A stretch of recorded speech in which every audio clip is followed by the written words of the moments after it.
요한복음 9장 1절부터 12절까지 말씀을 보겠습니다. 요한복음 9장 1절부터 12절. 예수께서 길을 가실 때에 날 때부터 맹인된 사람을 보신지라.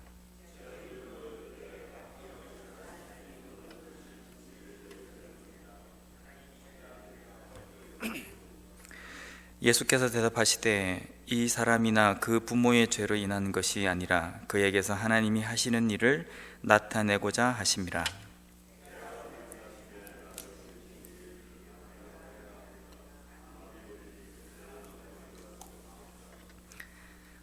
내가 세상에 있는 동안에는 세상의 빛이로라.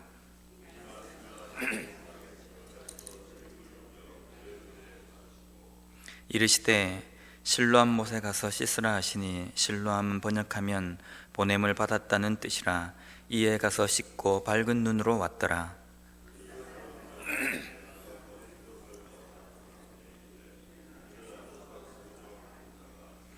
어떤 사람은 그 사람이라 하며 어떤 사람은 아니라 그와 비슷하다 하거늘 자기 말은 내가 그라 하니, 대답하되 예수라 하는 그 사람이 진흙을 이겨 내 눈에 바르고 나더러 실로암에 가서 씻으라 하기에 가서 씻었더니 보게 되었노라. 그들이 이르되 그가 어디 있느냐 이르되 알지 못하노라 하니라. 아멘. 제가 한국에서 사역할 때 같이 사역하던 부목사가 저보고 윤 목사 잠깐 빨리 와서 인터넷 기사를 한번 읽어보라는 겁니다. 그래서 저는 무슨 재미있는 게 있나 싶어서 따라가서 한번 봤습니다. 근데 그 기사에 뭐라고 돼 있냐면요, 머리가 빨리 자라는 사람과 키가 작은 사람은 야한 생각을 많이 했기 때문이다 라고 이렇게 나와 있는 겁니다. 외국 한 연구소에서 연구한 결과라는 겁니다. 제가 그 부목사들 중에 부목사가 한 10명 정도 있었는데요, 그 중에 제일 키가 작았거든요. 그리고 졸지에 제가 야한 생각 많이 하고 그런 사람으로 낙인이 찍히는 겁니다. 가만히 생각해 보니까 억울한 겁니다. 그 말을 이야기한 그 부목사는요, 그 목사는 키가 좀 커요. 자기는 그런 생각을 안 한다는 건가? 제가 그런 생각이 좀 드는 겁니다. 가만히 보니까 어릴 때부터 제가 살아오면서 그런 이야기를 좀 많이 들은 것 같습니다. 물론 야한 생각을 많이 한다는 말을 들은 게 아니고요, 제가 머리가 곱슬머리입니다. 어릴 때 곱슬머리였어요. 근데 사람들이 이야기할 때 곱슬머리는 부모를 진짜 안 듣는 아이다 라고 이렇게 이야기를 하는 겁니다.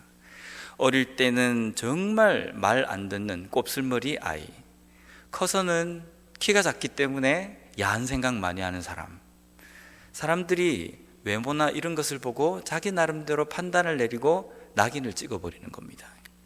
물론 그게 그냥 우스갯소리로 넘어갈 수 있는 문제지만 가만히 생각해보면 우리의 삶 속에도 보면 은연중에 우리가 가지고 있는 지식과 또 우리가 가지고 있는 생각들 속에서 사람들을 선입견으로 바라보면서 낙인 아닌 낙인을 찍는 경우가 참 많이 있습니다.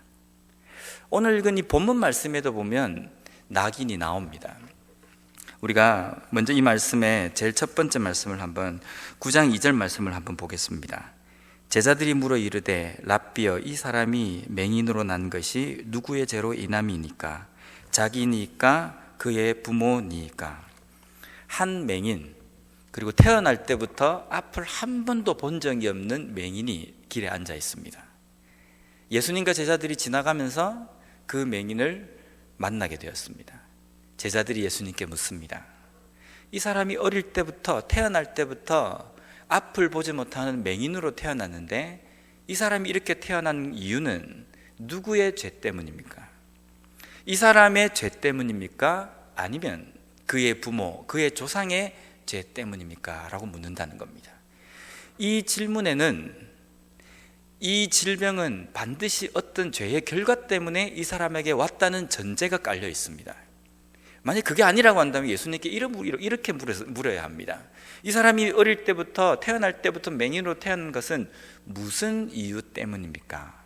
왜 이렇게 태어나야만 합니까? 라고 물어야 되는데 제자들이 묻기는 둘 중에 하나 선택하라는 겁니다. 이 사람의 죄인지 아니면 그의 부모의 죄인지. 당시의 유대인들 삶 속에는요, 태어날 때부터 이런 장애를 갖고 태어나는 경우에는 그 조상의 죄, 또 그 사람의 죄 때문에 이렇게 태어난다라고 가르치고 또 알고 있었습니다.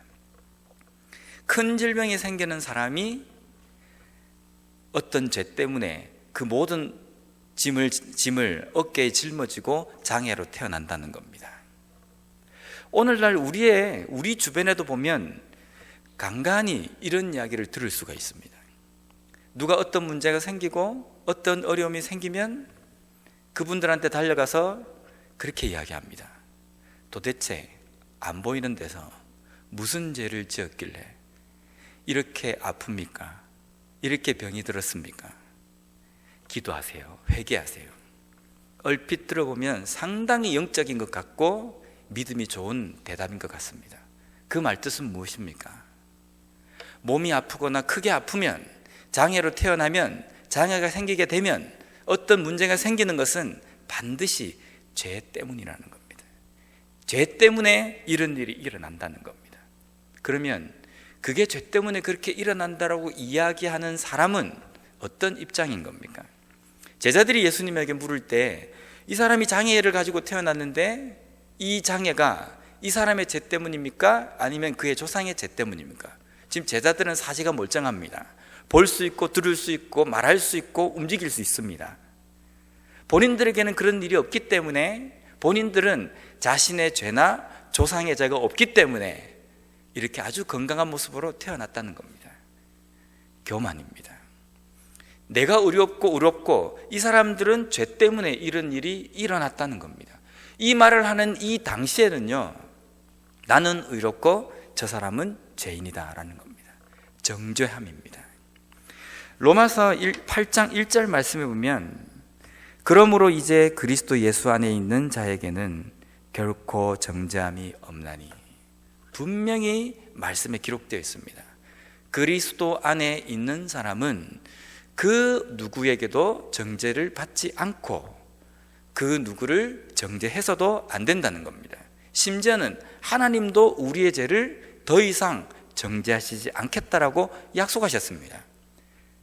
하나님이 그렇게 약속하시고 그렇게 말씀하셨는데 우리는 자꾸만 나의 의로움을 전제하고 다른 사람을 정죄하고 다른 사람을 판단하고 다른 사람을 죄인으로 몰아붙이는 행동을 서스름없이 하고 있다는 겁니다. 한번 보세요. 누가 아프다고 그러면, 어떤 어려운 일을 당했다고 그러면 무슨 생각부터 하십니까? 저 무슨 죄를 지었는갑다. 보기는 멀쩡하더니만 뒷구녕으로 무슨 일을 했나 보다. 이런 식으로 생각한다는 겁니다. 이게 한국교회에 흐르는 아주 좋지 못한 그러한 흐름입니다. 만약에 죄 때문에 그렇게 되었다고 한다면 우리 중에 죽을 병 안 걸릴 사람이 누가 있겠습니까? 밖으로 표가 안 났을 뿐이지 우리 속에는 얼마나 흉악하고 더러운 죄들이 가득합니까? 그 죄 때문에 우리의 신체가, 아니면 우리에게 어려움이 생긴다고 한다면 우리의 삶은 정말 어려움투성이가 되어야 된다는 겁니다. 그런데 우리는 다른 사람을 그렇게 정죄를 한다는 겁니다. 대놓고 죄인이라고 이야기를 하지 않지만 당신이 죄 때문에 그렇게 되었다라고 정죄한다는 겁니다. 누가복음 19장에 보면 삭개오 이야기가 나옵니다. 그 삭개오를 예수님께서 만나시고 예수님께서 삭개오 집에 내가 가겠다, 내가 오늘 너와 함께 너의 집에 좀 들어가야 되겠다라고 말씀하시며 삭개오의 집에 들어가려고 할 때 그 옆에 있던 사람들이 이렇게 수군거립니다. 7절 말씀해 보면요, 무사람이 보고 수군거려 이르되 저가 죄인의 집에 유하러 들어갔도다 하더라. 지금 예수님은 이름이 죄인이라는 사람의 집에 들어간 게 아닙니다. 이름은 삭개오입니다. 그런데 그 삭개오라는 사람의 집에 들어가는 예수님을 향해서 죄인의 집에 들어갔다라고 이야기합니다. 당시의 세리는 동족들의 피를 빨아먹는 사람들로부터 손가락질 받는 직업 중에 한 사람이었습니다. 우리 한국으로 이야기하면 일본의 앞잡이 같은 그런 삶이었습니다. 사람들이 상당히 싫어하는 사람 중에 한 사람이었습니다. 그까지 괜찮습니다. 살다 보면 나하고 좀 차원이 틀리고 나를 괴롭히는 사람이 있을 수 있습니다. 그렇다고 그 사람을 향해서 우리가 죄인이라고 낙인을 찍을 수 있는 자격이 우리에게 있습니까? 없다는 겁니다. 근데 당시 유대인들은 이 세리들을 죄인이라고 낙인을 찍었다는 겁니다. 세리를 죄인이라고 낙인을 찍는다고 한다면 자신들은 어떻다는 겁니까? 적어도 그 일을 안 하기 때문에 의롭고 의인이라고 교만한 거 아닙니까? 누가 하나님 앞에 나는 의인이다라고 떳떳하게 이야기할 수 있습니까? 우리를 죄인이라고, 어떤 사람을 죄인이라고 선고를 내리고 판결을 내릴 수 있는 자격이 있는 분은 오직 한 분, 하나님밖에 없습니다. 오직 하나님만 모든 일에 의롭기 때문에 그 누구도 다른 사람에게 죄인이다, 악하다, 구제불능이다 이런 말을 해서는 안 된다는 겁니다. 그 말을 할 수 있는 충분한 자격이 있으신 분은 하나님밖에 없기 때문입니다. 근데 하나님도 우리에게 더 이상 내가 너희를 정죄하지 않겠노라 라고 말씀하셨습니다. 자격이 있으신 하나님도 그렇게 하시지 않겠다고 하시는데 자격이 없는 우리는 이러쿵저러쿵 다른 사람들을 판단한다는 겁니다. 나보다 조금 못하기 때문에, 기준치 조금 모자라기 때문에, 일반적인 것과 조금 다르기 때문에 다른 사람들을 그렇게 치부해버린다는 겁니다. 상당히 교만한 것입니다. 하나님의 형상대로 지음받은 사람을 그렇게 만들어버린다는 겁니다. 오늘날 우리의 삶에서 이런 모습이 있다고 한다면 하나님 앞에 회개해야 합니다. 우리는 그럴 만한 자격이 없기 때문입니다. 아무리 우리가 의롭게 산다 할지라도 누구를 죄인이라고, 저 사람이 죄를 많이 지었다라고, 저 사람이 죄 때문에 저런 일이 일어났다라고 말할 수 있는 사람은 아무도 없다는 겁니다. 제자들이 이런 질문에 예수님은 이렇게 대답하십니다. 이 사람이 맹인으로 태어난 것은 이 사람의 죄 때문도 아니고 이 사람의 부모의 죄 때문도 아니다. 이 사람이 이렇게 어려운 것은 하나님께서 하시는 일을 나타내시기 위함이다 라는 겁니다. 이 맹인이 눈을 뜨게 되는 이 장면이 하나님께서 하시는 일인데요, 그 하나님께서 하시는 일이 몇 가지가 있습니다.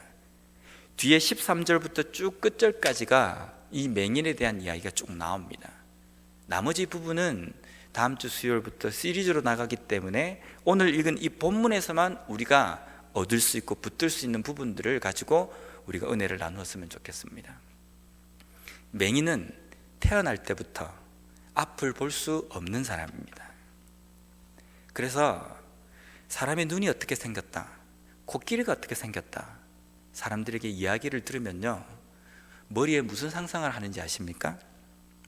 심리학에서 한 번도 앞을 보지 못한 사람에게 그 그림을 그리게 했을 때 보면요, 사람들이 코끼리는 코가 크고 귀가 크고 발이 4개다 라고 이야기를 합니다. 그래서 그 사람들이 보지 못한 가운데서 코끼리를 그리면요, 우리들이 바라볼 때, 우리들이 그 그림을 보면요, 도대체 무슨 그림을 그렸는지 알 수가 없다는 겁니다. 심지어는 사람이 어떻게 생겼다, 물론 자기 몸을 만져서 우리가 알 수 있겠지만요, 본 적이 없기 때문에 색깔이 어떤지, 눈이 2개라고 하는데 눈이라는 개념이 무엇인지, 어떻게 생겼는지 그것도 모른다는 겁니다. 한 번도 까만 동자를 본 적도 없고 흰 자유를 본 적이 없기 때문에 사람의 눈에도 구멍이 뚫렸다는 것만 알지 이 눈이 어떻게 생겼는지 모른다는 겁니다. 어릴 때부터, 태어날 때부터 앞을 한 번도 보지 못한 사람은 이 세상이 어떤 것인지 제대로 알지 못합니다. 자기가 살아가고 있는 세상이지만 이 세상이 어떻게 생겨 먹었는지, 어떤 색깔인지, 어떤 느낌인지 전혀 모른다는 겁니다. 그렇게 살아가는 인생 가운데에 예수님을 만납니다. 예수님을 만나서 눈을 뜨게 됩니다. 암흑과 같은 인생 가운데에 한 번도 세상을 바라보지 못하고 살면서 나중에 죽을 때에도 맹인으로 죽게 되는 그 인생, 우리가 그 인생 가운데 소위 희망이라는 게 있다라고 생각되십니까? 이 시대에는 장애인들에 대해서 대우를 잘해주고 복지가 좀 어느 정도 되어 있기 때문에 이런 사람들이 잘 살아갈 수 있을지는 모릅니다. 하지만 당시 유대 상황에서는요, 우리가 2절 말씀에도 본 것처럼 죄인이라고 치부합니다. 낙인이 찍혀버립니다. 죄인이라고 찍혀버리면요, 일반 소위 자신들이 정상인이라고 이야기하는 사람과 함께 자리를 할 수 없습니다. 그 사람들이 모여있는 곳에 함께 있을 수도 없고 그 사람들과 어깨를 나란히 삶을 살아갈 수 없다는 겁니다. 그야말로 이 사람에게는 앞을 보지 못하는 절망적인 순간도 있지만요, 평생을 고독 가운데 죄책감 가운데 살아가야 할 그런 인생인 겁니다. 지금은 의학이 좀 발달되어서 어떻게 각막 이식을 하든지 어떤 식으로 해서 눈을 보게 할 수 있는 그런 기술이 있습니다. 이 당시에는 그런 기술이 없었습니다. 한 번 맹인은 영원한 맹인이라는 겁니다. 절망적입니다. 앞으로 나아질 수 있는 희망도 없는 상황입니다. 암흑과 같은 그의 삶 가운데 누구를 만났기 때문에 세상을 바라보게 됩니까? 예수님입니다. 어떤 모습과 비슷합니까? 우리의 모습과 똑같다는 겁니다.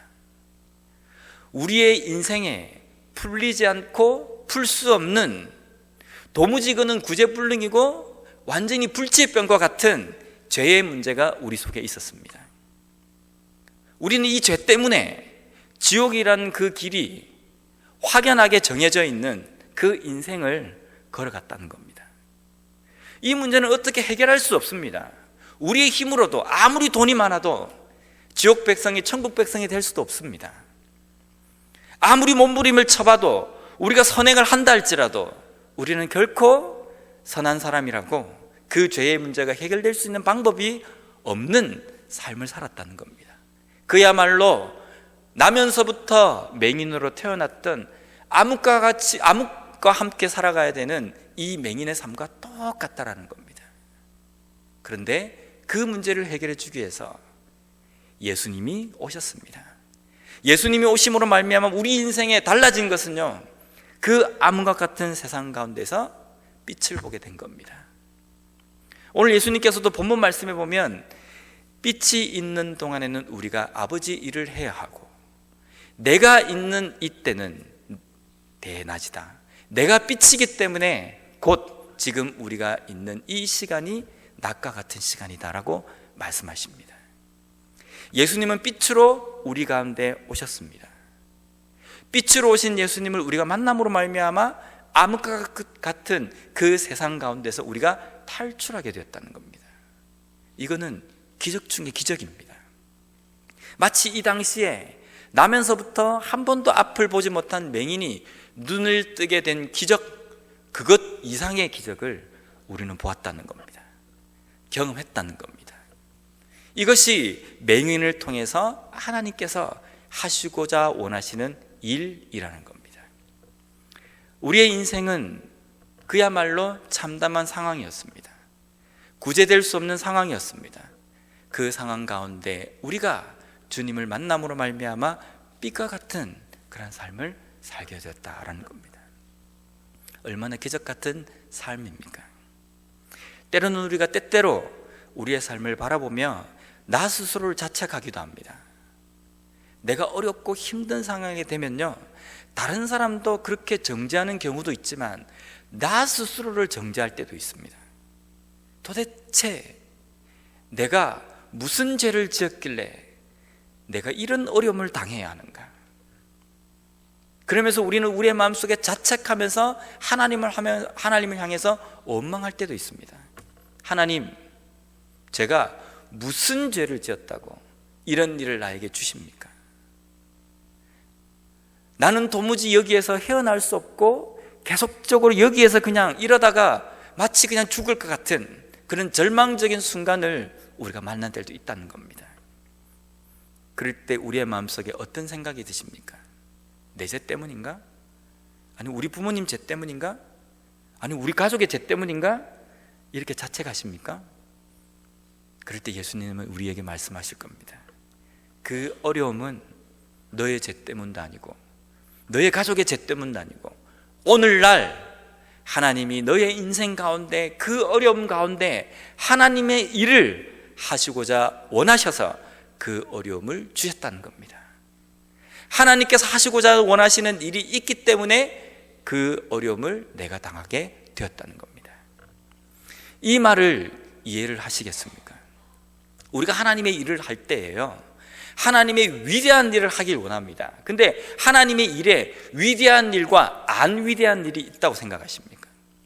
하나님이 하시는 일은 모든 것이 완전하고 모든 것에 부족함이 없는 그런 일을 행하시는 분입니다.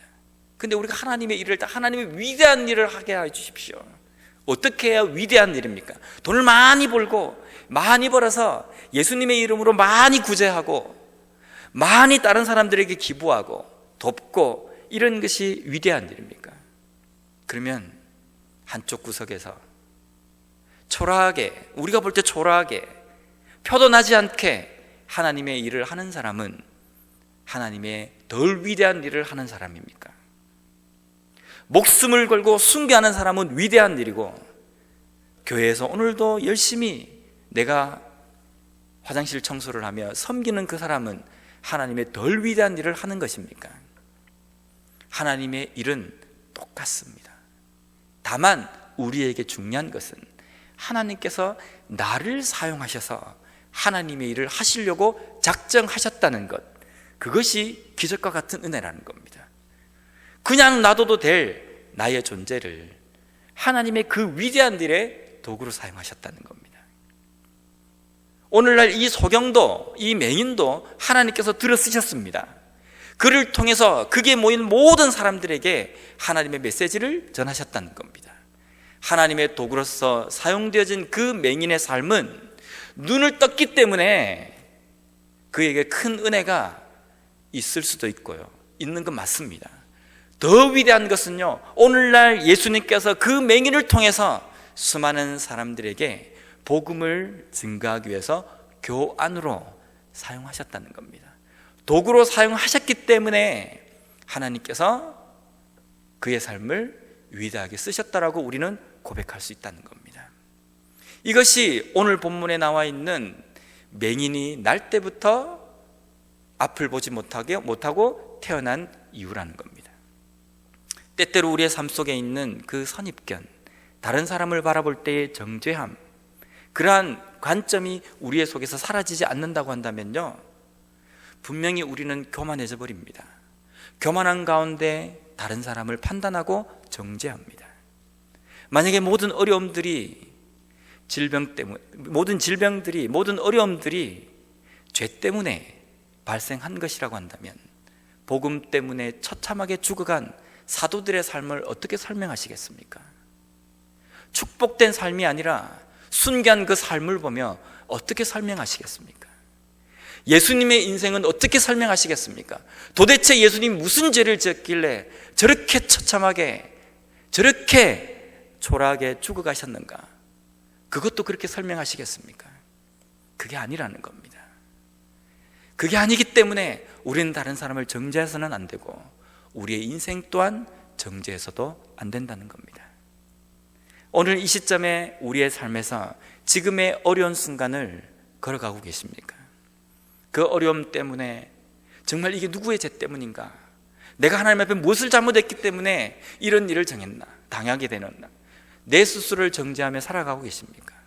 오늘 이 말씀을 통해서 하나님께서 우리에게 말씀하신 것은 그 모든 것이 너와 너의 부모의 죄 때문도 아니요, 그 누구의 죄 때문이 아니라 오늘 내가 너의 인생 가운데 그 문제를 가지고 나의 영광을 드러내며 나를 위해서 사용하기 위해서 내가 그 어려움 가운데 너를 잠깐 있게 하였다라고 하나님은 우리에게 말씀하신다는 겁니다.